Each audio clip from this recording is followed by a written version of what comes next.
Bonjour à tous, merci encore de votre fidélité. Très heureux de vous retrouver pour ce nouveau numéro de School TV Le Mag. Aujourd'hui, dans l'école du monde, on fait escale chez un de nos voisins européens. C'est parti pour le sommaire. Direction sans plus tarder le Portugal. À quoi ressemble le système éducatif là-bas? Irina Capron sort sa loupe dans un instant. France-Portugal, une base similaire, mais avec, vous le verrez, des différences concernant notamment les rythmes scolaires et les vacances. Quels sont les avantages du système portugais? La réponse dans un instant avec nos invités. Et puis l'école obligatoire de 6 à 18 ans au Portugal. Mais vous verrez que l'État doit faire face au phénomène de décrochage scolaire. Que met en place l'exécutif portugais pour lutter justement contre toutes ces inégalités? Et avec quels résultats? On posera la question à nos invités dans un instant. Je vous présente justement mes invités. Maria Candida, bonjour. Merci beaucoup d'être avec nous. Vous êtes à Chaves, ça se trouve dans le nord du Portugal, à environ 200 km de Porto. Et vous êtes professeur de français, langue étrangère, justement, là-bas. Et puis on est avec, toujours en Skype avec Marta Cravo. Bonjour.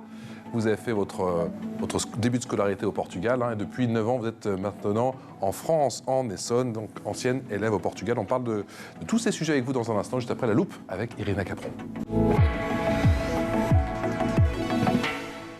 Salut Irina. Bonjour Patrice, bonjour à tous. Alors, quid du système portugais? Alors depuis 2009, vous l'avez dit, l'école est obligatoire de 6 à 18 ans. Depuis 2005, l'anglais est également obligatoire dès la deuxième année de primaire. Et justement, concernant la structure, c'est une base similaire à la France. Tout commence avec la phase de jardin de l'enfance qui correspond à la maternelle. Elle est destinée aux enfants de 3 à 5 ans. Ensuite, vous avez le premier cycle de l'enseignement basique qui correspond aux années de primaire en France. Et il y a une année de moins par rapport à nous. Le deuxième et troisième cycle de l'enseignement basique représente le collège, une année de plus, et les élèves doivent passer un certificat d'études, l'équivalent du brevet des collèges. Et pour finir, vous avez l'enseignement secondaire qui correspond au lycée. 3 années comme chez nous en France. Dès l'entrée en seconde, l'élève doit choisir entre une filière générale, une filière professionnelle ou une filière artistique. Bon, si je comprends bien, la grande différence, ça va être au niveau des rythmes scolaires. Exactement. Les vacances. Et oui, les cours ont lieu du lundi au vendredi. Ils commencent vers 9h et terminent vers 15h30 pour laisser la place aux activités extrascolaires. Et il y a la grande différence, les vacances. Voilà. Les Portugais ont des vacances scolaires uniquement pendant les fêtes de Noël. Ils ont 2 semaines. Ensuite, ils n'ont que quelques jours en février pour le carnaval et quelques jours pour les vacances de Pâques. Mais ils ont de longues vacances d'été de mi-juin à mi-septembre. Ça coûte combien l'école au Portugal? Alors, dans le public, vous avez peu de frais de scolarité à prévoir, sauf pour les livres. C'est une particularité du système éducatif portugais. Dès la 5e année, donc qui correspond à la première année de collège, donc CM2 pour nous, les livres scolaires sont payants. Il faut compter environ 250 € de livres pour l'année scolaire. Il y a également la cantine à prévoir qui coûte environ 1,50 € par jour. Et pour les écoles privées, le coût varie en fonction des établissements, mais il faut compter entre 350 et 550 €, tout compris. Expression orale. L'expression orale avec, je vous le disais, Marta Cravo, qui est une ancienne élève au Portugal, avec Maria Candida, qui est professeure de français, langue étrangère au Portugal. Justement, Maria, on sort de plus de 2 ans de pandémie, de crise sanitaire liée bien sûr à ce Covid-19. Comment l'école portugaise s'en est sortie? Est-ce que vous avez été bien évidemment marqué par cet épisode sanitaire? Oui, bonjour. Sans doute, c'est marqué parce que on voit des difficultés chez les élèves. On doit avoir des cours pour récupérer les apprentissages qui n'ont pas été bien faits. On a des cours d'appui, de soutien pour les élèves qui ont des difficultés. On a des profs qui sont présents dans des salles de soutien, justement pour essayer de récupérer les apprentissages. Est-ce que l'école est toujours restée ouverte au Portugal, justement, pendant ces nombreux mois de crise, ou parfois elles ont dû fermer? Elles ont dû fermer, mais elles ont été ouvertes pour les élèves qui ne pouvaient pas rester chez eux, soit parce que les parents travaillaient, ou d'autres difficultés. Par exemple, il y a des enfants qui n'ont pas les moyens d'avoir des repas complets chez eux, donc qui ont des nécessités, des besoins. Et donc, ils pouvaient aller à l'école pendant que les autres, ils étaient chez eux en des cours à distance. Justement, en France comme au Portugal, les professeurs ont dû plus que jamais s'adapter, notamment avec ce soutien scolaire en ligne via Internet. Ça a été compliqué? Au début, oui. Pendant le premier confinement, ça a été difficile parce que c'est tombé comme ça d'un coup. Et il y a des professeurs qui habitent, par exemple, dans les villages, et même les élèves, et où l'Internet est difficile. On a comment dire, l'Internet est coupé très souvent. Il y avait des élèves qui n'avaient pas les moyens, l'ordinateur, ni tout ça. Donc, le premier confinement a été vraiment difficile. Est-ce que vous avez Pardon. Je vous en prie, allez-y, continuez, pardon. Allez-y. Dans les autres confinements, ça a été un peu plus facile parce qu'on a essayé d'arranger les choses. Donc, ça a été un peu plus normal, disons. Maria, on connaît bien évidemment le dévouement de professeurs, c'est l'essence même de ce métier. Est-ce que vous avez l'impression que justement pendant cette période du Covid, pendant plus de 2 ans, vous avez encore plus dépassé votre fonction et que vous avez dû rassurer beaucoup les enfants, mais aussi les parents? Oui, surtout les professeurs principaux. Par exemple, au Portugal, on a chaque classe a un professeur principal, à peu près comme en France. Et ce professeur a dû établir des rapports avec la famille, avec les élèves, faire le rapport à l'école et tout ça. Donc, parfois, on a été obligé de faire parvenir les recours des travaux scolaires chez les enfants parce qu'ils n'avaient pas les moyens digitaux. Marta Cravo, est-ce que vous avez encore de la famille au Portugal, vous qui êtes arrivée en France depuis maintenant 9 ans? Vous avez fait vos 10 premières années de scolarité là-bas et donc je vous le disais, ça fait 9 ans que vous êtes là. Vous avez gardé des liens avec votre pays d'origine et justement comment, si vous avez gardé de la famille là-bas, comment ils ont vécu, notamment en termes d'école et de scolarité, justement cette période du Covid? Ma famille, on a plutôt l'argent pour avoir le matériel. Du coup, c'était assez simple. Mais des questions de réseau, c'est un peu plus compliqué parce qu'on habite dans des petits villages et du coup, le réseau, il y en a très peu. Oui, très peu, parfois c'est compliqué. Alors, Irina Capron, qui est à mes côtés sur ce plateau, a parlé des différences de système, des différences entre le système français et le système portugais. J'entends souvent dire qu'en gros, c'est la même chose, sauf que vous avez le soleil et nous, on l'a pas. C'est vraiment ça? C'est caricatural ou c'est à peu près ça? Ah oui. Ah oui, moi je le vois comme ça. Oh, vous commencez à regretter. Hein. Vous allez retourner au Portugal, je sens. C'est quoi la principale différence? Vous me direz que c'est justement les rythmes scolaires, Martha? Oui, pour moi c'est surtout ça parce que je pense qu'au Portugal, on a beaucoup plus de temps pour avoir des activités en dehors des cours. Alors qu'ici en France, quand on rentre à 18h ou même plus tard, je trouve qu'on n'a pas le temps parce qu'après, on a les devoirs et tout ça. Maria, est-ce qu'il y a des débats justement à propos du rythme scolaire au Portugal ou justement c'est un système que vous connaissez depuis longtemps, un rythme que vous avez depuis très longtemps et qui convient parfaitement justement aux Portugais? Parce qu'ici en France, on a ce débat pour savoir si justement les petits Français vont peut-être trop longtemps, et c'est ce que disait Maria un instant, en cours toute la journée.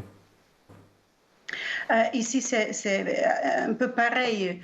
Les élèves sont à l'école, les plus petits sont à l'école des 9h du matin jusqu'à 3h30 et ils peuvent prolonger l'école jusqu'à 19h si les parents en ont besoin, que leurs enfants restent à l'école. Et pour les plus grands, ils sont soit tous les matins et 3 après-midi, soit le contraire, tous les après-midi et 3 matins. Martha. Ça dépend des classes. Martha Cravo, vous m'avez dit un instant qu'effectivement l'extrascolaire tient une place importante au Portugal, puisqu'on termine l'école à 15h, 15h30. On y fait quoi justement pendant ces périodes d'extrascolarité, si je puis dire? Moi, j'habitais dans un village, du coup, moi, je pourrais dire que je jouais beaucoup avec mes amis. Et je pense qu'on a plus de temps pour faire du sport, mais moi, vu que j'étais petite, j'en faisais pas forcément. Mais je sais que maintenant, mes collègues là-bas, ils pratiquent du sport, par exemple, du football ou quelque chose comme ça. On fait chaque semaine une émission justement consacrée à l'école à l'étranger. Dans certains pays comme la Chine, justement, l'extrascolarité, tout ce que l'on fait effectivement pendant cette période extrascolaire, ça a une importance capitale, car parfois on le met même sur son CV. C'est le cas au Portugal, ou au Portugal, c'est juste du temps libre au final? C'est à moi de répondre? Oui, je vous en prie. Ah oui, non, du coup, Martha. c'est pas sur le CV normalement. Normalement, c'est pas sur le CV, non. Maria, quelle est l'importance des activités extrascolaires au Portugal, et justement, est-ce qu'il y a des choses qui sont organisées particulièrement justement pour animer les après-midi des élèves? Ça dépend de l'endroit où les élèves habitent. Dans les petits villages, c'est compliqué. Les élèves ont le temps pour rester chez eux et ils peuvent jouer entre eux et quelque chose pareil. Dans les villes, ils ont des activités comme le foot, la natation, des cours de théâtre, de danse, mais c'est tout extrascolaire. Sur quoi est basé l'enseignement, d'après vous, au Portugal? Il est basé sur des compétences, le développement des compétences des élèves,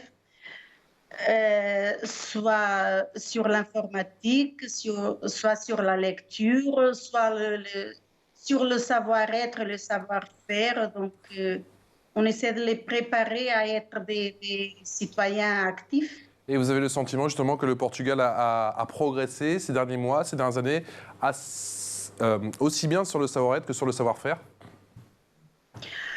On essaie de les préparer le mieux possible. Vous pouvez nous dire la vérité, on est entre nous.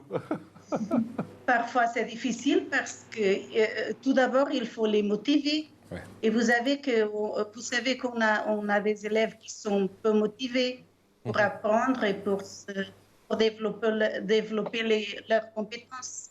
Question d'Irina. Bonjour, je l'ai dit aussi tout à l'heure, donc dès 2005, l'anglais est obligatoire dès la deuxième année. Donc c'est une place importante pour la scolarité des enfants, les langues étrangères?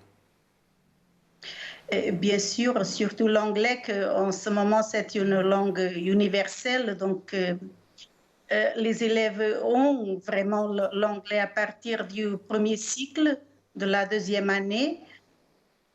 Et ils poursuivent l'anglais, avec l'anglais jusqu'à la 12e année. Ça correspond à la terminale. Oui. En plus, ils ont une deuxième langue étrangère, comme c'est le cas du français. Mais alors, justement, on parlait de l'anglais, mais le français, avant, si je ne m'abuse, au Portugal, il y a encore quelques années, c'était la première langue étrangère. Quand s'est opéré justement ce basculement, quand l'anglais est devenu la première langue étrangère et à chasser le français?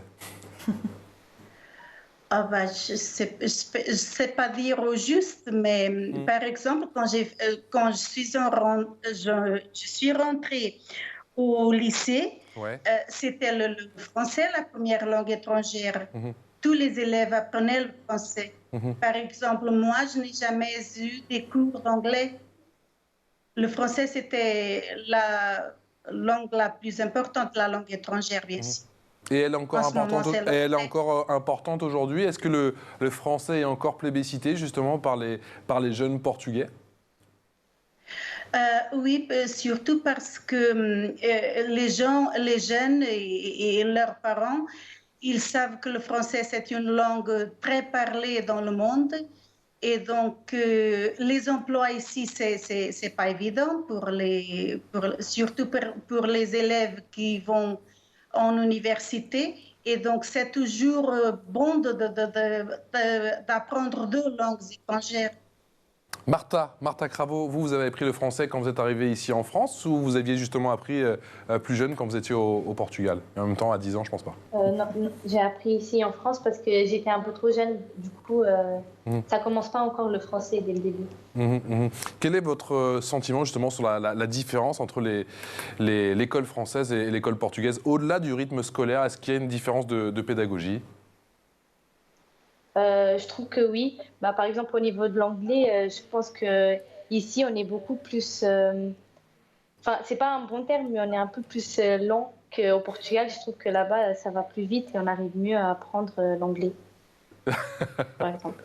Je savais qu'on allait se prendre quelques petits taquets aujourd'hui. Irina. Et justement, y a-t-il une différence dans la relation professeur-élève? Est-ce qu'il y a, en France, il y a une relation très formelle? Est-ce que c'est pareil au Portugal? Oui, c'est pareil. En tout cas, oui. Ouais. À part en primaire, moi, je sais qu'on avait une relation très familiale. Mais après, je ne sais pas si c'est partout comme ça. Maria Candida, quelle est l'importance de la note, de la notation au Portugal? On fait chaque semaine une émission différente et on voit que à travers les pays, eh bien, le système de notation est très différent. Il y a même des pays qui ne notent pas avant l'âge de 14, voire même 15 ans. Au Portugal, on note très tôt. Et est-ce que c'est important et est-ce que ça met la pression sur les élèves?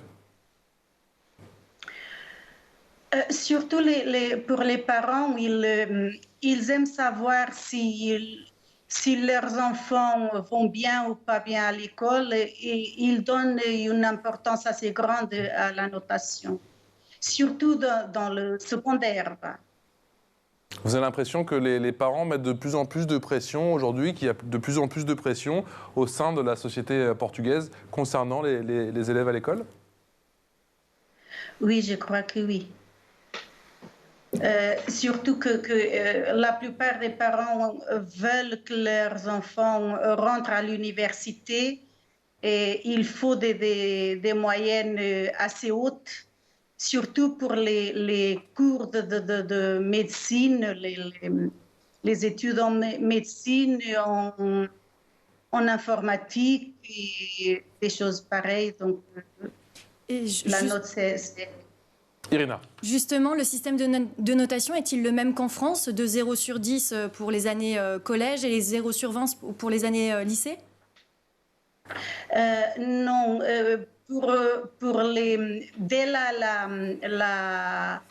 le deuxième et le troisième cycle, c'est de 1 à 5. D'accord. Et pour le secondaire, c'est de 1 à 20. Pour les plus petits, c'est surtout de satisfaisant, assez bien, très bien. C'est qualitatif. Martha Cravo, d'après vous, de quoi devrait s'inspirer le modèle français vis-à-vis du Portugal? Qu'est-ce qui devrait grappiller justement au système portugais? Je ne sais pas du tout. Je sais pas. Je trouve qu'ici en France, on met trop d'importance sur les notes et on nous met trop la pression. Mais du coup, Maria, elle a dit que là-bas aussi, mais... Ça a l'air d'être de plus en plus le cas. Peut-être que c'est un mouvement de fond, tout simplement, en Europe. On va voir l'info en plus. L'info en plus, c'est avec Irina.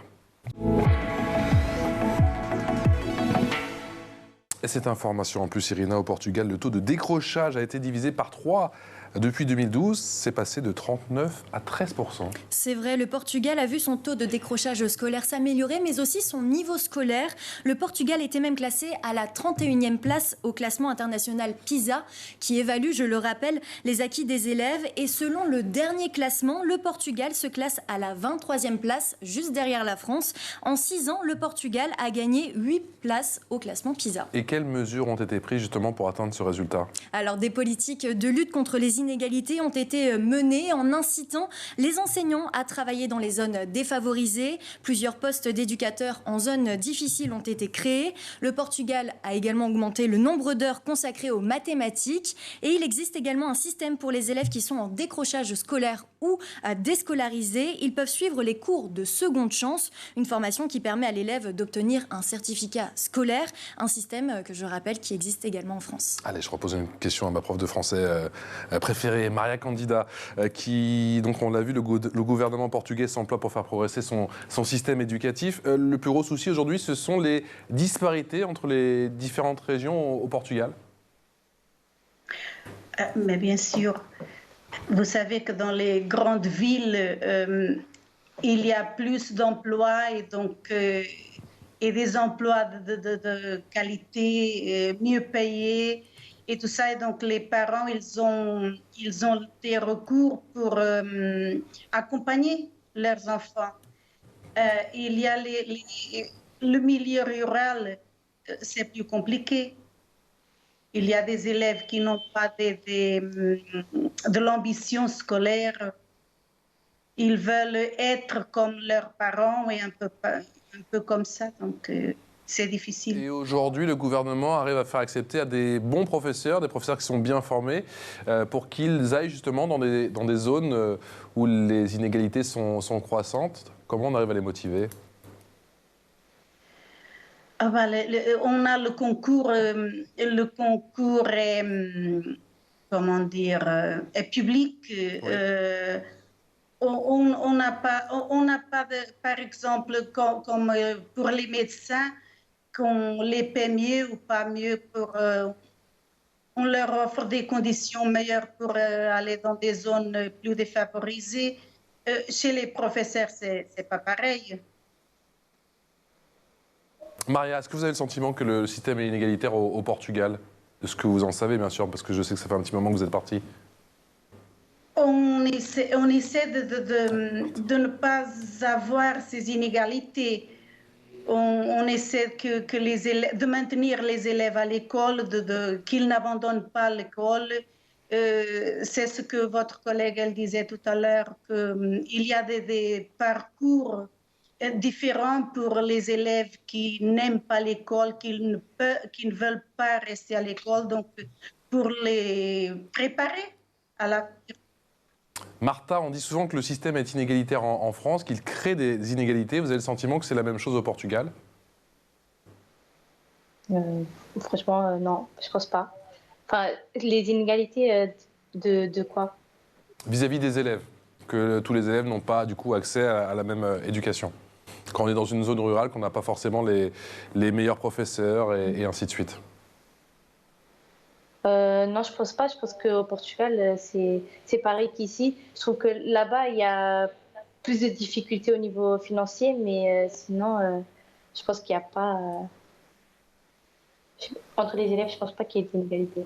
Maria Candida, quel est le poids des écoles privées au Portugal ? Est-ce qu'il y en a de plus en plus, selon vous ? Je ne connais pas très bien parce que j'ai toujours travaillé ici et donc les écoles privées, c'est surtout dans les grandes villes, à Porto, à Lisbonne et tout ça. Donc chez nous, c'est surtout le public.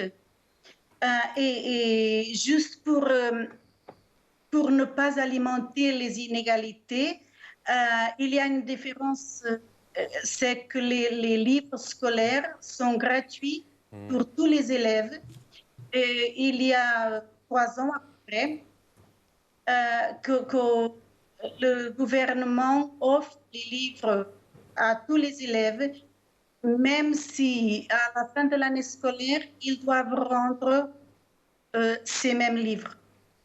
Mais pendant toute l'année, les livres sont gratuits.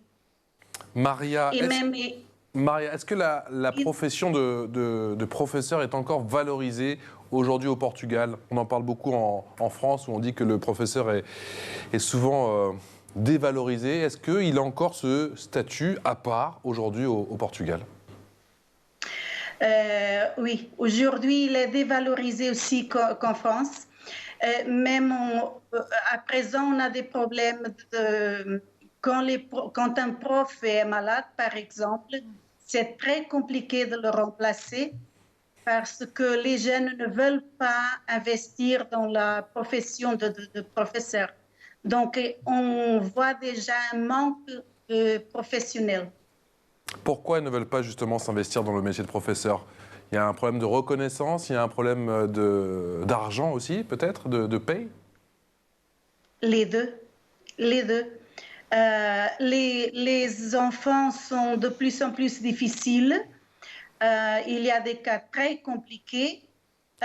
Les professeurs ne sont pas, la profession n'est pas reconnaissante dans le moyen social et même elle n'est pas valorisée, même du coin argent, si vous voulez.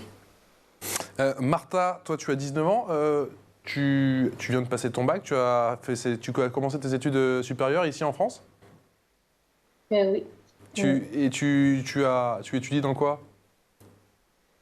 Gestion des entreprises. Gestion des entreprises, tu te vois, toi, retourner justement au Portugal ou ta vie est toute tracée? Tu penses que tu vas rester ici en France? Comment ça se passe ton cheminement? J'attends de voir, franchement, je ne sais pas. Enfin, je pense pas au Portugal parce que je pense que le SMIC là-bas, il est très bas pour avoir un niveau de vie. Je sais pas.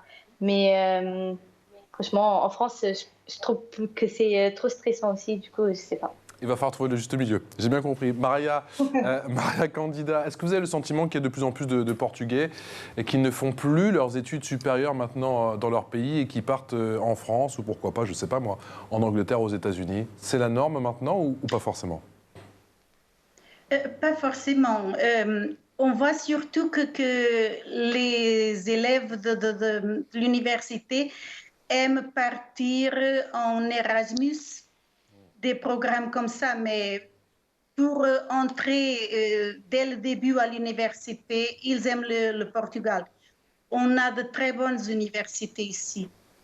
Eh bien, merci. Ce sera le mot de la fin. Merci beaucoup d'avoir participé à cette nouvelle mission de School TV Le Mag. Maria Candida, qui est professeure de français à langue étrangère à Chaves. Chaves, la prochaine fois, on sortira promis la carte. On verra que c'est à 200 km de Porto, dans le nord du Portugal. Et avec Martha Cravo, qui est en Essonne, beaucoup plus proche que nous. Nous, on est du côté de Neuilly-sur-Seine. Merci beaucoup d'avoir été avec nous toutes les deux. Un grand merci à Irina Capron. On se retrouve très vite pour un tout nouveau numéro de School TV Le Mag.